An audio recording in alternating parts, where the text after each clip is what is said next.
All units, Irene. I say again, Irene.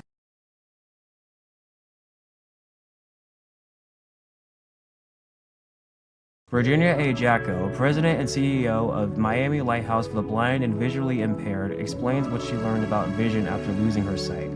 EP Magazine's annual Vision, Hearing, and Speech issue addresses ways to improve developmental, academic, and behavioral outcomes for children. Sign up and read for free at www.epmagazine.com. Monotony. It comes in all shapes and sizes. Dull, tedious, just plain boring. But what is this? A contender, perhaps? Something unboring by the looks of it. Jabs right at dull, an uppercut to tedium, something that keeps you on your toes, keeps your head on a swivel, a knockout punch to your old, boring workouts. Welcome to Fight Camp.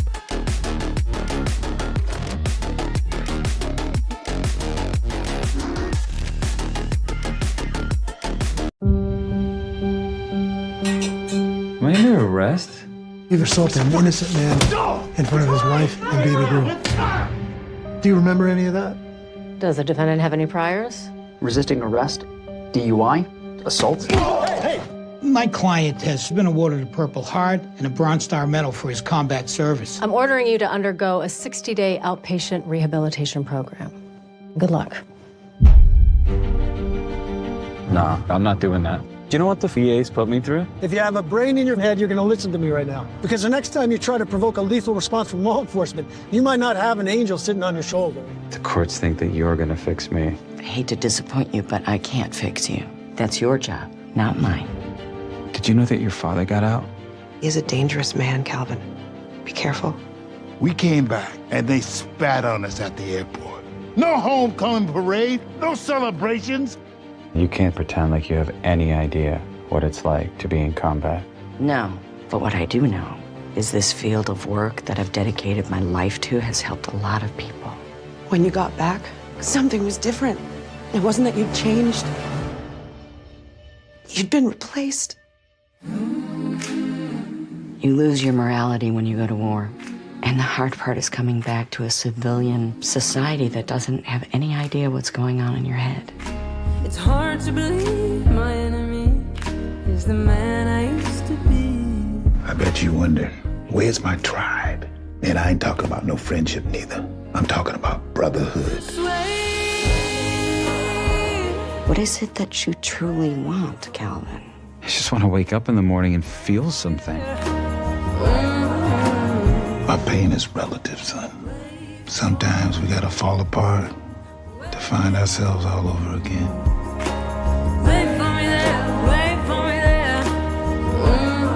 You were willing to give your life for your country. Now maybe you can try living for it. What are you feeding this guy? Look at this. What do you want? I did 4 tours. Of the Cheesecake Factory. Oh! Okay. Little spicy, little spicy.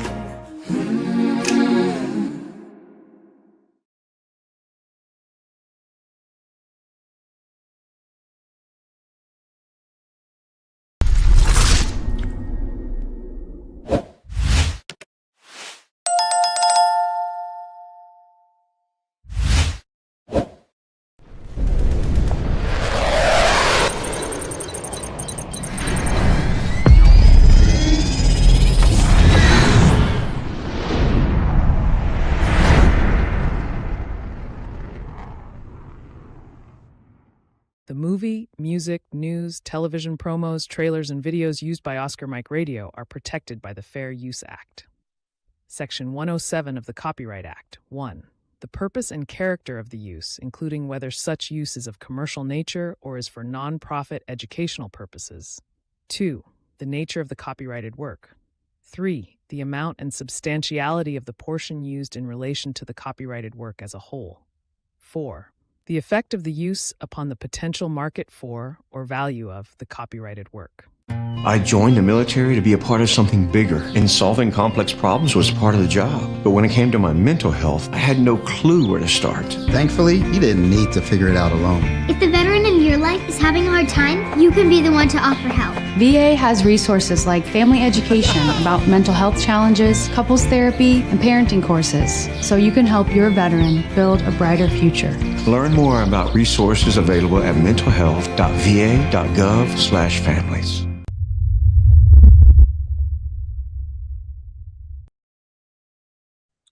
Hello and welcome again to Oscar Mike Radio. My name is Travis, Marine Corps veteran and your host.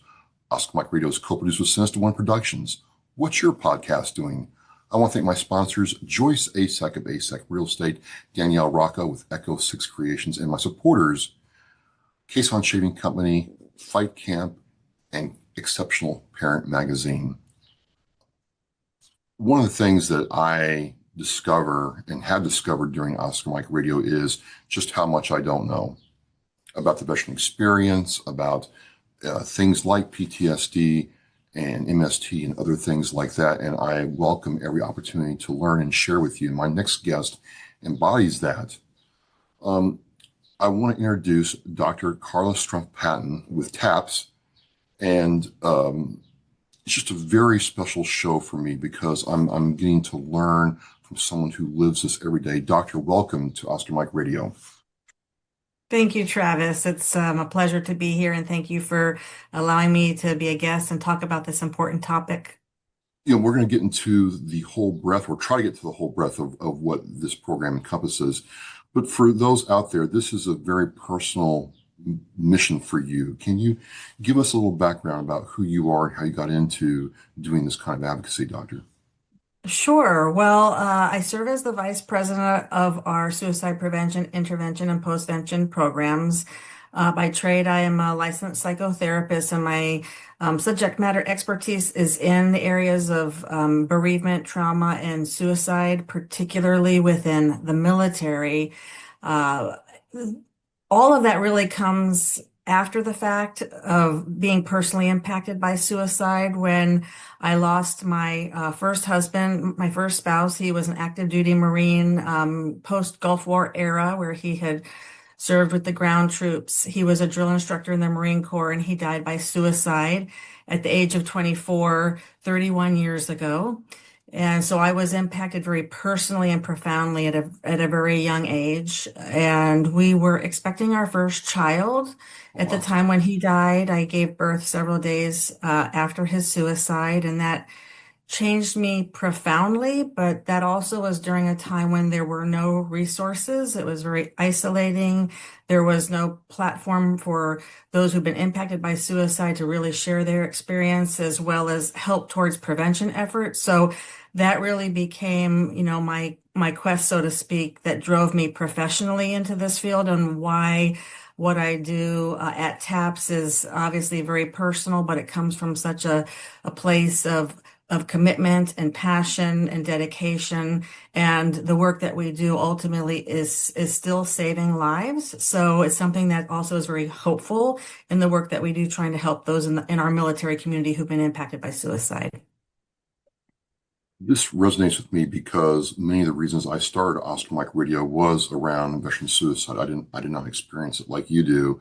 My first real exposure to suicide and its consequences was in the Marine Corps League, when we would go and do burial rituals for veterans who had committed suicide. And it left me very conflicted because I didn't understand, why this was happening at this level and this rate. And I didn't know what to do, Carla. And I started this journey of trying to learn how to advocate effectively for it. My first question is, when this happens, there really doesn't seem to be support for when this void happens to people. And that's the first thing I notice is this event has happened. There's severe loss and a lot of feelings around that. When a lot of people ask me, well, what's next? What do I do next? And that's where I stumble is, am I common in your travels and journey, or is this something that TAPS can help me answer? Well, TAPS absolutely can help answer that. We We've been around for 31 years, and we are really one of, if not the leading nonprofit and organization, particularly around suicide postvention after suicide deaths in the military. And so we are here and we stand ready to not only support family members, loved ones, next of kin, but battle buddies, comrades, military leaders, because we know that when one person dies by suicide, that a minimum of 135 people are impacted, and that could be very close proximity. That also could be people in the community, in the workplace. It could have been their healthcare providers. And one of the hallmark reactions are the questions around this, why this happened, what could we have done differently?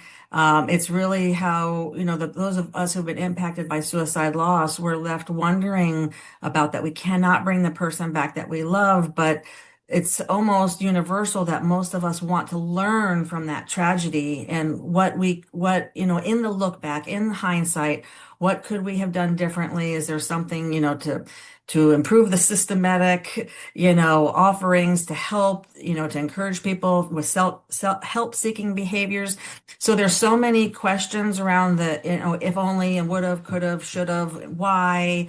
And, the only person who can really tell us that is not here. So, as a community, we're left to try to figure this out more. And sometimes if we don't have those answers, it really does help to connect with resources, kind of consulting with subject matter expertise, maybe making sure that we have correct information. And some of that there's a learning curve, right? So through gaining new information and knowledge and becoming more aware is the first step of that. You're doing that here. We want to try to reduce the stigma around that because it's hard to talk about, and suicide is very complex. It's also, there's no one single answer. People are very individual and very unique. And so each case is very different in itself. And while we know that there are risk factors and warning signs and certain contributing factors, people are also very individualized and very unique. And so it's not something that's easily explained or answered, but there are things that we have learned and that we do know around not just prevention, but kind of upstream, being proactive, preventative measures that can help protect against suicide, that can reduce risk.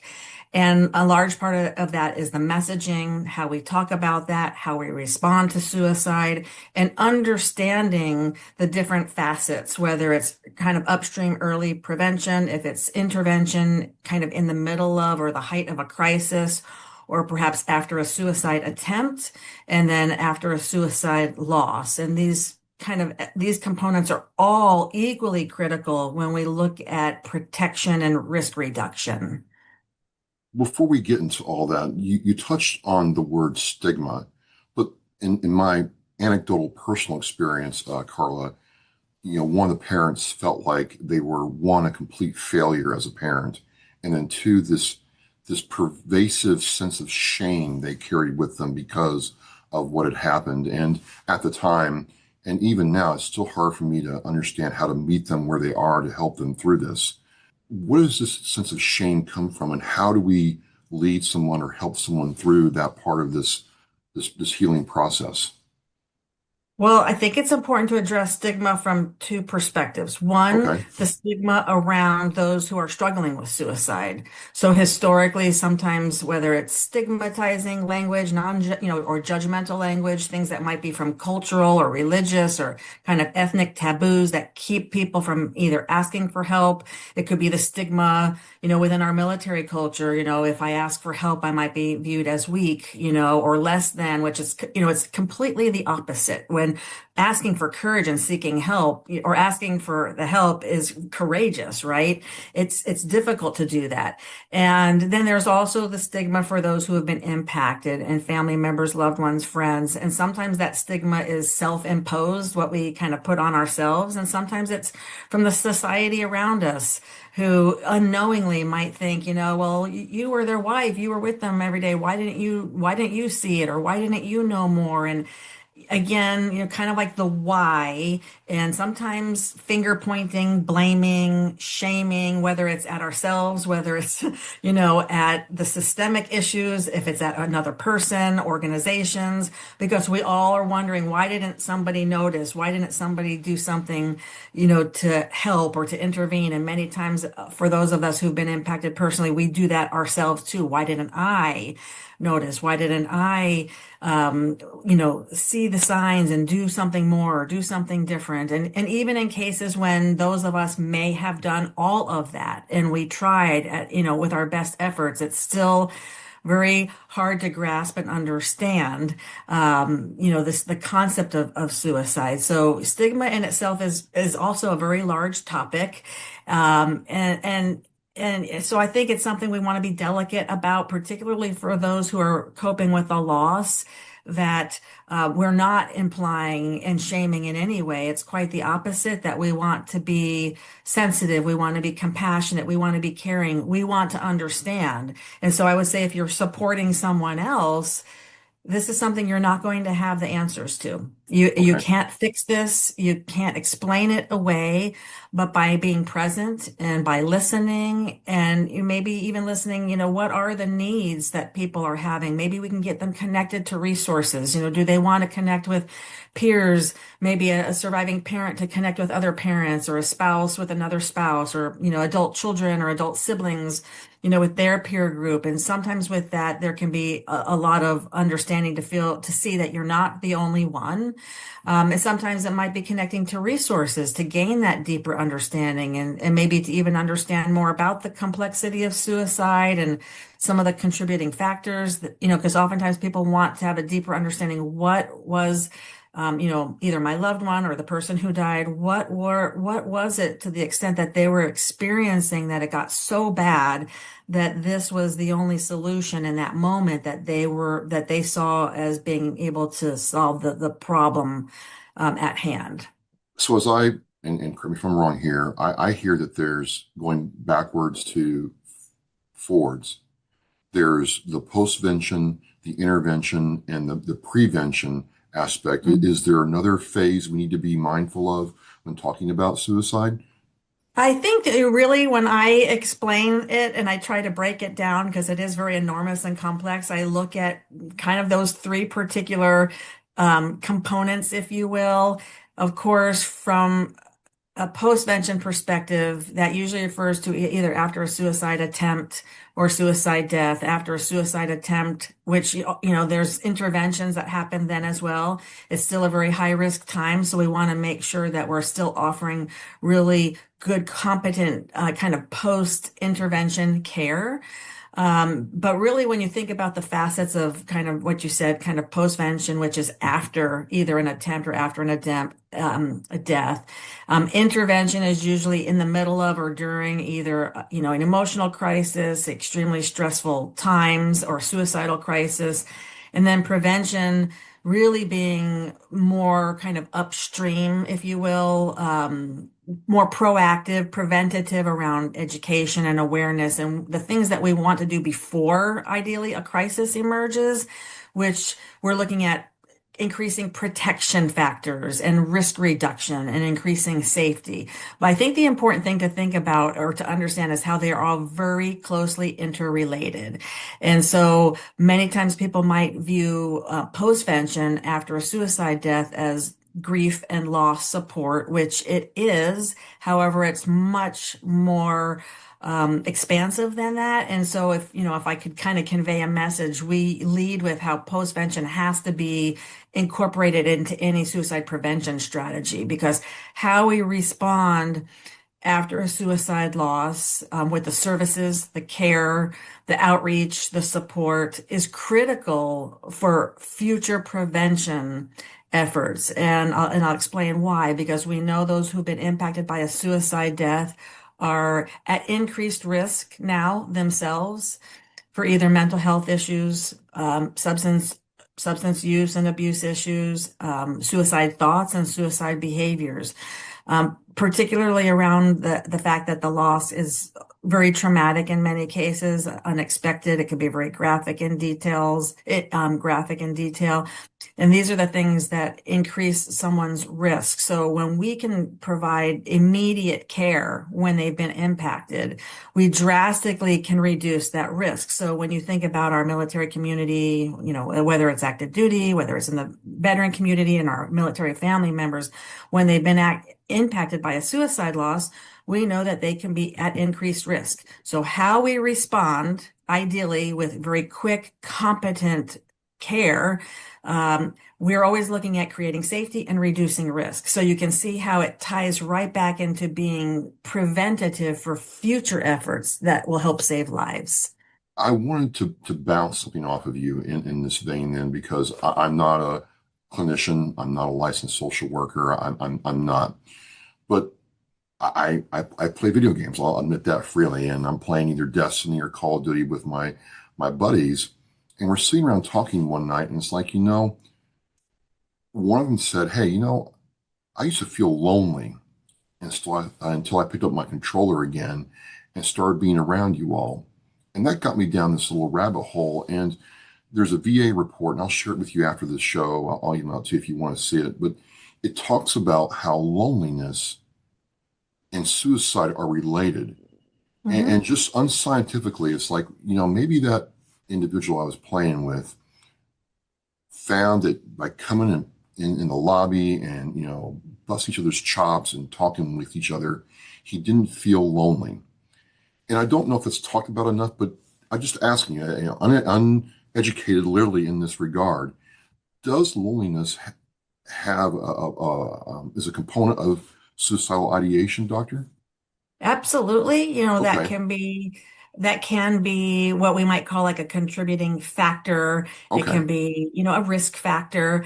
And when we kind of look at that a little bit more in depth, let's think about that for a minute. We know that kind of either social isolation or just a sense of loneliness, maybe loss of community, loss of connection, where somebody is feeling this lack of belongingness, a lack of connection. We know that is a key contributor in risk for suicide.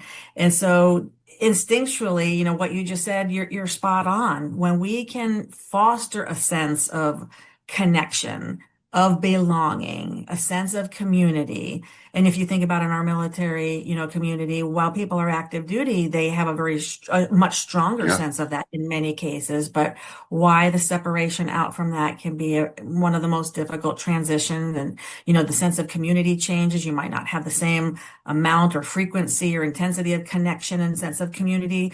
So there is no interaction or person that is too small to play a part in this. So whether it's connecting over a video game, if it's a hobby, if it's something in the community, when you can foster a sense of connection and help to reduce that sense of isolation where somebody feels now a human connection, you might not even be talking about, the word suicide per se, but you're helping to foster that sense of connection. We know that can be a protective factor, something that can reduce risk. And so for the person who might be struggling with suicide thoughts, or maybe not yet, but still feeling a sense of kind of isolation and loss of connection, that can be a tremendous help. And I would say the same could kind of transfer over when you think about those in what we would call either survivor community or suicide loss survivors, those who bereaved by suicide. That same sense of isolation can still feel very lonely, very debilitating, kind of like this dark pathway, because how am I going to get through this? I feel like I'm the only one. And I can tell you with my loss, it was very isolating. It was a long time ago, 31 years ago, myself, my family, my husband's family, we all felt that sense of isolation. And, that was at a time when the military did not talk about suicide. It was a very different time. So the part that I'm very hopeful about today is that has changed. It has changed tremendously. We're talking about this conversation, and there is, countless programs, organizations, podcasts addressing this. There's money going to this. There are positions as suicide prevention coordinators. There are, suicide prevention departments and organizations when that never existed. So the fact that we're talking about it and trying to offer community, the sense of community where people can connect is tremendous. And then the same for those who've been impacted by a loss, where they too know they're not alone. There are people who have been through this. It doesn't mean it's going to be easier. It's not going to take the pain of the grief away, but it can be a very helpful aspect to still feel a sense of connection. And I think our military community is a very powerful example of that. You know, whether people are currently serving or have served or they're military family members, we do have a very strong sense of community and how we are, you know, that we are there for one another. We have each other's backs. And so I think, you know, we can lead by example with that, with the many programs that are out there and the diversity around that. You know, maybe video games are not everybody's thing, but maybe they, you know, might connect over sports or, you know, other different hobbies, you know, martial arts or whatever it might be, that they have something that is, there's options, right, that can help them to feel the sense of connection around what works for them. So talking about TAPS, your organization, 31 years, and you have a very personal but yet professional alignment to the organization. Let's just say I myself or somebody else says, you know what, I'm not in a good place, and they reach out to you all. Describe for us, what's the process like to get assistance from TAPS and what that's going to look like for the person involved, please? Sure. If I could take just a minute to kind of explain about how we help others. We are primarily a peer-based grief support organization. So our primary mission is really helping all of those who have been impacted by the loss of either someone who is serving or who has served. So we support all relationships, you know, beyond next of kin. You know, we support, you know, family members, you know, grandparents, aunts, uncles, cousins, battle buddies, you know, leaders within units who've been impacted by loss, anybody who has been impacted and needing support around that, including people that we often don't think about, maybe like fiancés and, you know, other intimate partners who they would not qualify for services or eligibility under some programs. So we're in that regard very inclusive. We respond and support around all causes of death, around all branches of service and all eras of service, you know, and all duty statuses. So in that regard, if you have been impacted by a loss in any way or any sense, we are there and we stand ready to help with that. And because over 85% of us who work at TAPS are also loss survivors ourselves, we know as much as anybody the many, you know, the multitude of services and programs and needs that people may be needing. And so we have everything, as you had mentioned, what might that look like? We have a 24/7 helpline where people can call. And so I would say, even if you have not been impacted, but you know somebody who has, you can contact us immediately and we will, immediately kind of mobilize our support, our services, our team around either responding to crisis, you know, responding with outreach with peers and assessing what those needs may be.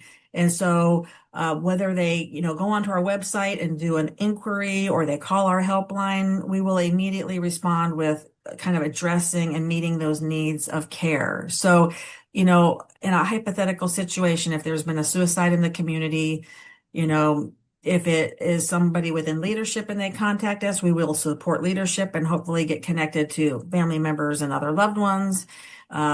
If it is in the community in the same regard, or if it's an individual who needs that care. And so whether it's casework assistance and navigating, you know, funerals and burials and benefits and obtaining paperwork, if it is wanting to connect with others who understand, it could be, in the case with suicide, it could be around housing issues or perhaps maybe biohazard cleanup. If a suicide has occurred in a residence, it might not be safe for people to currently be residing there. And these are some of the very kind of delicate and very unique concerns that we know because we have had those experiences. But when we know what those needs are, we usually have programs and services to help meet those needs. And it could be somebody who's grieving deeply at 2 a.m. and needs to talk. Our helpline stands ready to support with that. If it is somebody who perhaps has not necessarily had a loss, but in the military community, if they contact us, We have strong partnerships in this community within the VA, within the DoD, and within every VSO in between. And so we will always do a very personal, warm handoff. If it is something that we don't have resources or maybe it's beyond our scope, we know other people and organizations who would be able to meet those needs. So we will personally do that warm handoff to make sure that whoever contacts us is getting the support that they are needing. So primarily post-suicide support, but all aspects of the suicide, you can either connect somebody with a support system or interface for them to get the help that they need. Yeah, absolutely.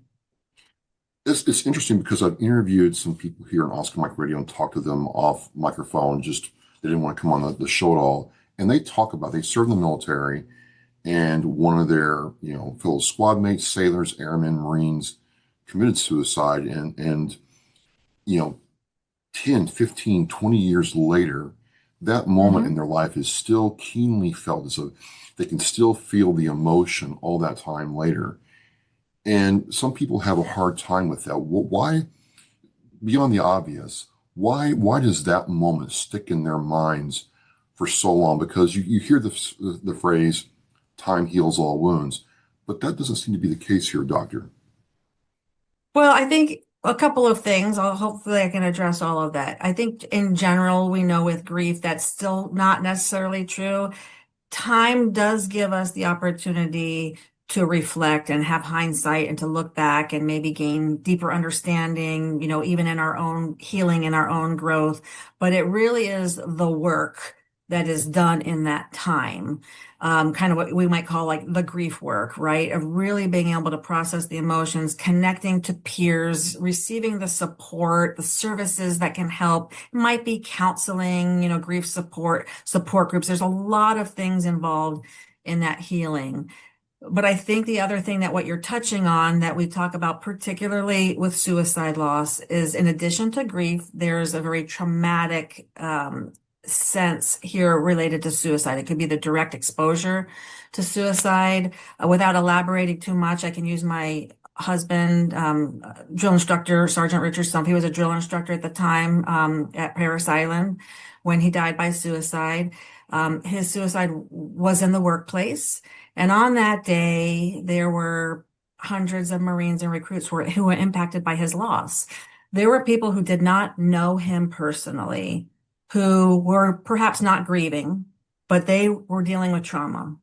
There were people who knew him who maybe weren't there that day and maybe had served with him, maybe not dealing with trauma, but grieving his loss. And then there were people both who were dealing with trauma and grief, myself, Marines, recruits, people who knew him, who were there, who were present. These are the things that can make suicide very complex, particularly when you add the element of trauma. So when you have people who, even in hindsight, if it's been 10, 20, 30 years and there's, maybe some sticking points, of course it's life-changing. You're never going to forget, not only we want to, this person, their life, their memory, but we also don't want them to be defined only by the moments of how they died, because there's so much more to, a person, their life, in this case, their service. But sometimes it can be so profound, particularly when there's a lot of these unanswered questions, right? Like I still to this day, I wonder what could have been done? What got to the point where this was the only thing that in their mind that they saw as an option, and I would say for myself personally, maybe naively too. I mean, we were in our very early 20s, again, expecting our first child within days. So for myself, that was one of those things that I really struggled with, because I thought that wouldn't the thought of a new baby within 3 days, wouldn't that be enough to stop somebody? What we would think today as a protective factor. And these are just, an example of many of the questions that we are left with. And I think along the way, if we have support and resources that we can understand around suicide, it helps tremendously. For myself, I did come to understand that suicide in my husband's case, it was not about a lack of love. It was not about not wanting to be a new father, not loving us, or, me loving him. It wasn't about a lack of love. It was about a measure of pain, right? So somebody who is suffering with extreme anguish, psychological pain, maybe physical pain, where in that moment they don't see any other option to escape the pain, right? Or they maybe thought that they are the burden in some way, people would be better off without them, without them being here. And so I think, as you asked that question, when we think about in that circle of people who are impacted, not everybody's always offered support or care. Maybe they didn't have anybody to kind of process, unpack it, so to speak, talk about like all these complex emotions and questions. And if you don't have peers or somebody to talk about that with, it just kind of stays inside of you. Yeah. Those kind of questions and the things that people really either are stuck on or they kind of revert back to. And it can be debilitating. It can kind of lead to even kind of trauma symptoms. So what I would say around that is it's never too late. Even if it has been decades, it's never too late. And I would validate that too. This was something significant that happened in your life. If it was a loss or a person that you're grieving, and even, in their life and in their death, if it impacted you, it really kind of highlights the need of why it is so helpful to be able to talk about that and process that. And that is a way that then kind of processing those emotions, we can kind of learn and grow, rather than feeling like we're stuck. Like I'm still back here. I'm still having the same thoughts. I'm still kind of like spiraling around these thoughts and kind of tormented or haunted by what I should have done or what I wish I would have done, as opposed to maybe learning ways to heal and grow, maybe learn from the tragedy, what we would kind of refer to as post-traumatic growth. I know that's a big answer, but it's a really good question. No problem. And so listening to you, it seems like TAPS has this, process, if you will, to come in and triage and provide a foundation or stability for the situation, regardless, primarily on postvention or post-intervention, but that's your first and foremost spoke of the wheel. Then you help the person do the grief work. And then listening to you and understanding your life story, there is this aspect of post-traumatic growth. And I want to find out more about that, because it's like you get the help you need, and what happens next. Mm-hmm. And you've taken this very real pain that you have to feel and made something out of it. So how does the post-traumatic growth aspect of what you all do works, Doctor? Great. That's a great question too. Thank you for acknowledging that and asking that. And I would say, I think it's also helpful to think of how in kind of the same concepts could apply to in our military community too, right? Maybe they had a traumatizing experience and they're needing help for that too. So, you can kind of expand it into in a greater picture. But ideally, if we can meet people where they're at with the safety, with stabilizing those immediate needs, the things that are very unique concerns, maybe either urgent or emergent needs that we are assessing and kind of getting them support for, so that they feel there's trust, they're safe, that they're getting the care that they need, they're not alone. We're fostering that sense of connection, that in time, and I'm doing this in a very idealistic kind of fast forward speeding up, but we know that grief and trauma is not that way. But for the sake of this, I'm kind of just giving you an ideal scenario, right? Right. That when Healing's that happens, not linear, is what you're saying. Absolutely, it's not linear. It's very fluid. Maybe it could be like 3 steps forward, 10 steps back. That is the process of like the therapeutic process. That's the healing process. It's not cookie cutter. It's not one size fits all, and it's not easy, and it's not quick, as you had mentioned earlier.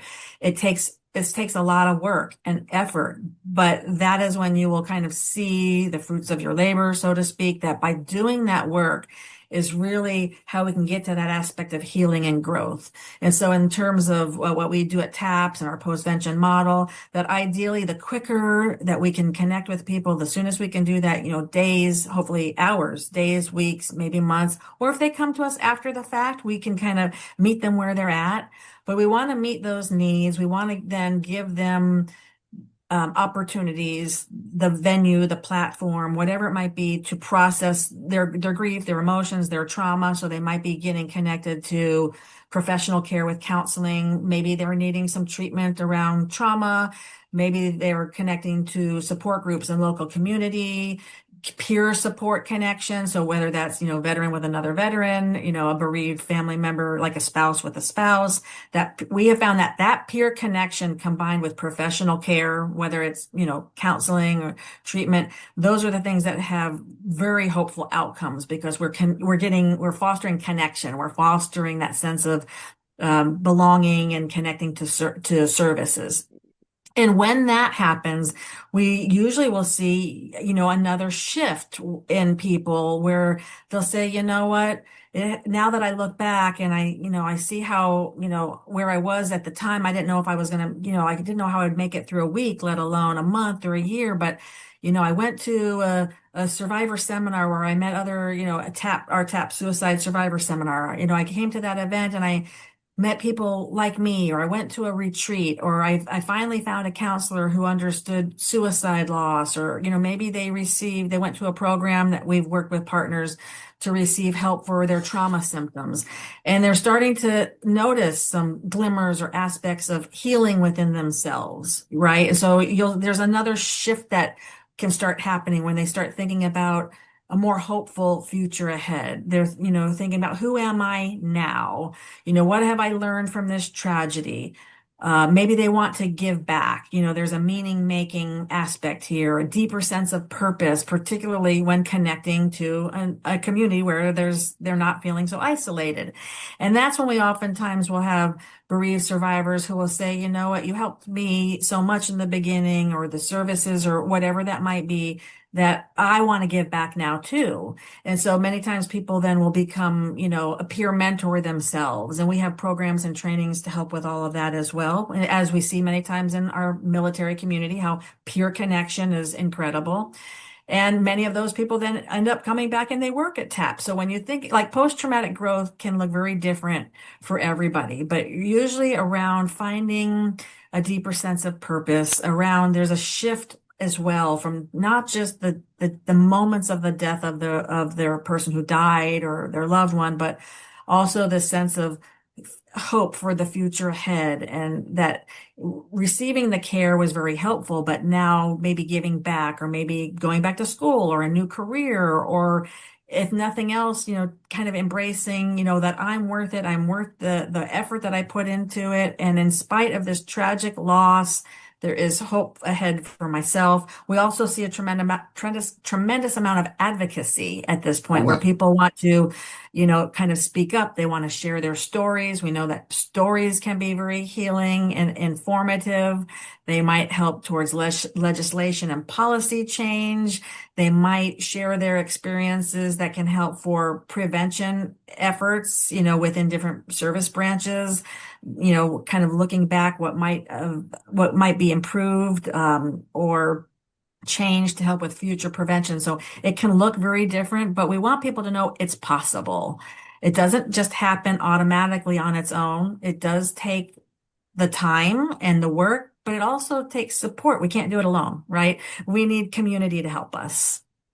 Well, thinking of that, I served in the Marine Corps in the late 90s, and you're absolutely right. There was none of this when I served. If a situation like this happened, you saw the chaplain and hope for the best. Right. And TAPS has been here for 31 years. At this time of this organization and your career, what is next for TAPS? Where are you all going with the services and advocacy you provide? Because I don't like assumptions, but I have to think that we're still learning about how the human mind processes grief and emotions and things like this to even, improve what we're doing.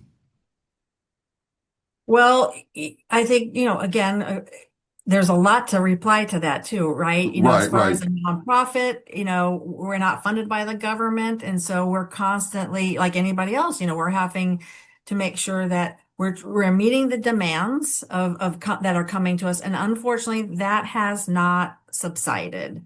So constantly being able to meet the demands, meaning that we're able to provide the care and level of service to those coming to TAPS, which is, on any given day, we could have 25 to 27 new surviving family members. About a third, about 9 or 10 of those could be suicide loss. So unfortunately, the demand is still there. Loss is universal. We're not going to stop that from happening, but what we can learn about particularly kind of prevention and protection and risk reduction, particularly around suicide, is critical. And as we're talking a lot about suicide loss survivors here, but in general, our bereaved individuals at TAPS who could have other causes of death, whether that is illness, toxic exposure related illnesses and loss, accidents, training incidents, killed in action. Those individuals also could find themselves in need of prevention. They might have times of emotional crisis or needing an intervention. So prevention and intervention is still paramount across the organization. Our helpline is a certified crisis line. Myself and other staff are trained in ASSIST and other, suicide prevention training. So we take that very seriously. So we're always we're listening to those that we serve around the themes and the trends and what's needed. I think, expanding that and going forward, we're wanting to make sure that we're always providing the care to anybody who's impacted, including those within a unit or within leadership. We remain vigilant around that. We have, as you know, we have a very comprehensive communications team. So communication and messaging also is imperative, particularly when it comes to mental health, issues around kind of suicide related supports. Communication and messaging and safe and strategic messaging is key when we're looking at, reducing risk and reducing stigma. And so working with military leadership and all of the other organizations is a constant, right? Because our military community is vast and there are a lot of unique needs. One thing I think to address your question, which would be unique that I think we have always done, but there's still a great need, is addressing the military family and family members. So the family members of a veteran or, active duty, many times there could be multiple service members within a family. It could be, a dual military serving family. There could be family members who are still serving and they may have, grieved somebody who has died or died by suicide. But we also have the spouses and the children of those service members or of those veterans who also could be at increased risk. And one of the things that TAPS does that is very rare with other organizations is we respond to that as well. There are still resources out there to help, but they might be time limited or there might be eligibility criteria with other agencies or organizations. So, in the case with suicide risk or in the tragic circumstances, if there is a suicide death of a family member, we need to make sure that we are supporting that service member or that veteran as well. And oftentimes that could be overlooked. And I think that is starting to change. We're starting to hear about the military family members being involved more and more organizations that are meeting that. But I do think it's something to kind of keep an eye on to make sure we're not missing that.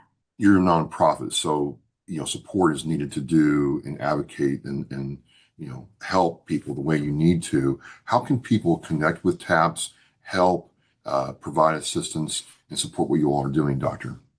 Sure. Well, our website is a great first stop for that. You can always call our helpline. It's on the website, and I think you probably will post it here, but 1-800-959-TAPS. 8277. But, there are a lot of ways to be involved. First and foremost, if you're somebody who's been impacted by a loss, please don't hesitate. We stand ready to help you with that. We have a tremendous amount of volunteer opportunities. We have, for those who are in the military community, whether they're serving or they've already been separated out. We have a military mentor program where people can become involved and volunteer at our events and mentor a bereaved military child at some of our TAPS events, which is very powerful, kind of reciprocal in the sense that you oftentimes are also helped just by giving back to others. And of course, those who in leadership roles can become involved. And, as far as supporting and donating, we have that on our website as well. So we invite you in any capacity to be involved, and call us or check on our website, and we'll be happy to help guide you through the process. Winding down, Doctor, I kind of want to tilt this back to the personal just for a couple questions. You experience this profound sense of loss, very real to you, and then you get involved and start with and work in TAPS. What's it like personally when you get to connect with somebody who's gone through the same thing you've been through, and they go through the three phases, and then you see them really embrace their post-traumatic growth and find healing? What's that like for you, Doctor? Sure. Thank you for asking that. I will never forget the feeling that I felt, particularly in those early hours and days and weeks of feeling so isolated and alone and uncertain and scared. And I remember vowing to myself, holding my newborn baby, I'm kind of going back sharing this story, but, not sure. I'm crying. I'm supposed to be embracing new life. The feelings were so conflicting and overwhelming, and I had so many questions. But I remember vowing to myself and to my newborn child that I had to find a way to survive this. And I didn't know how that would look, when that would happen, who would help. But if I could find a way through that in time, I would use my voice and my experiences, as well as my husband, who was not here to speak anymore, to either help those like himself so that lives could be saved, or those like myself who were impacted by that, so that they were not alone. And I really wanted to be a bridge within the military. I wanted to use these tragic circumstances to help, and I didn't know how to do that. And at that time, I was just I was going to say a young spouse, but then I was a very young widow. There was no voice at the table for that. No one was going to listen to me. That's really kind of what propelled me more professionally, because I knew I needed the education and the experience to be taken seriously. But that was so profound that I knew I had to dedicate myself to helping others somehow. And when I found my way to TAPS, so this is probably maybe 15 years into my loss, but almost 18 years ago, I knew, like, all those years I was trying to find my people, and I finally found a place where I could give back. But when in my role at TAPS, when I'm talking to other new family members, I'm just one of them. I'm Carla. I've had a loss like you too.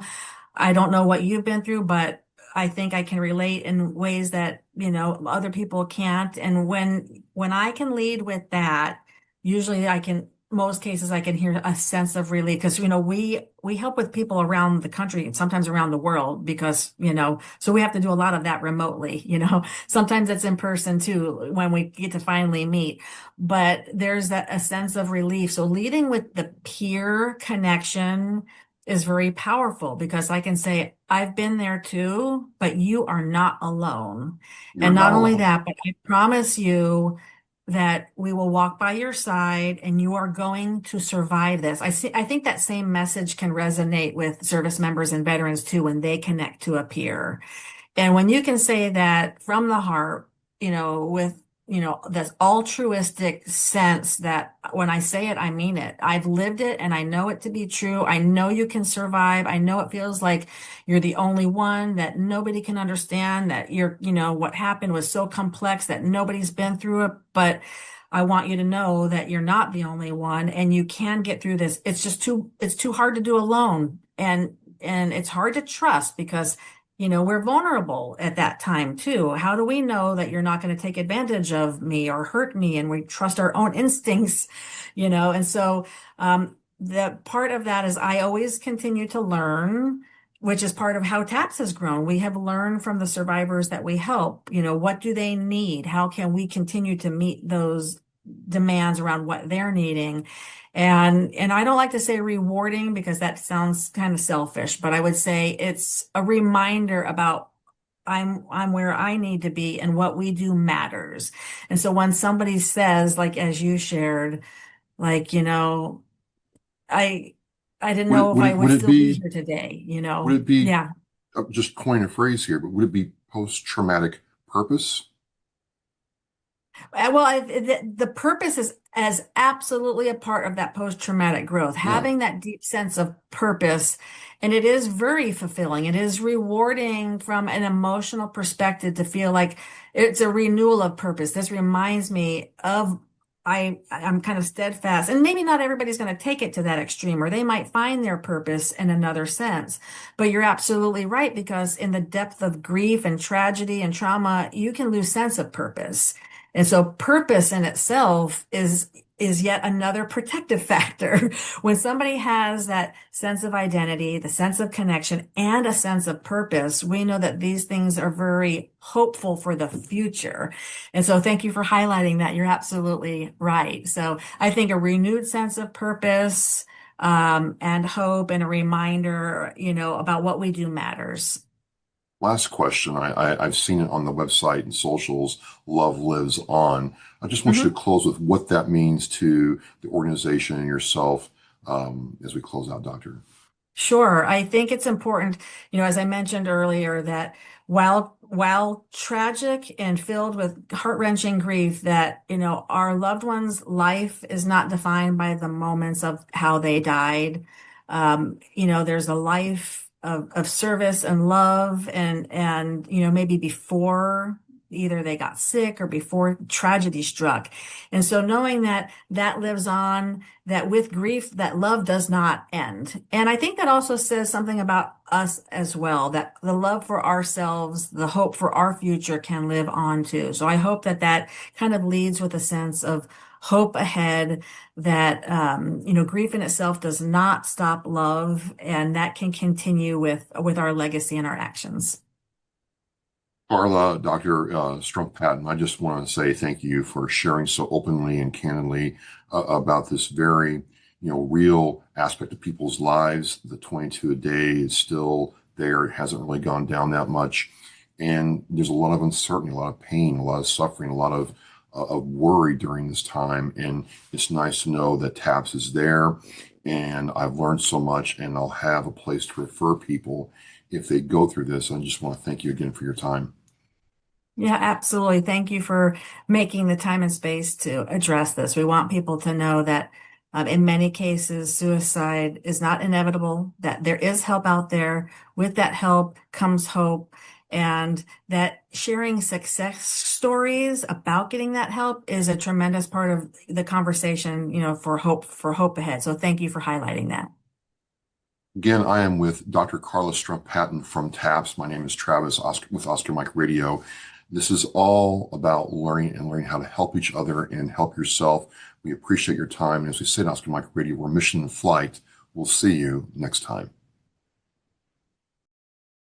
Every generation, every sacrifice. Our nation's service members have stood up for our freedom, our families, and our future. Now it's our turn to stand up for them. This year, you can honor their service in a deeply personal way by sponsoring a $17 Veterans Wreath. Each wreath is more than a symbol. It's a heartfelt tribute to the heroes who served and to the families who carry their legacy. Visit wreathsacrossamerica.org to sponsor a wreath today.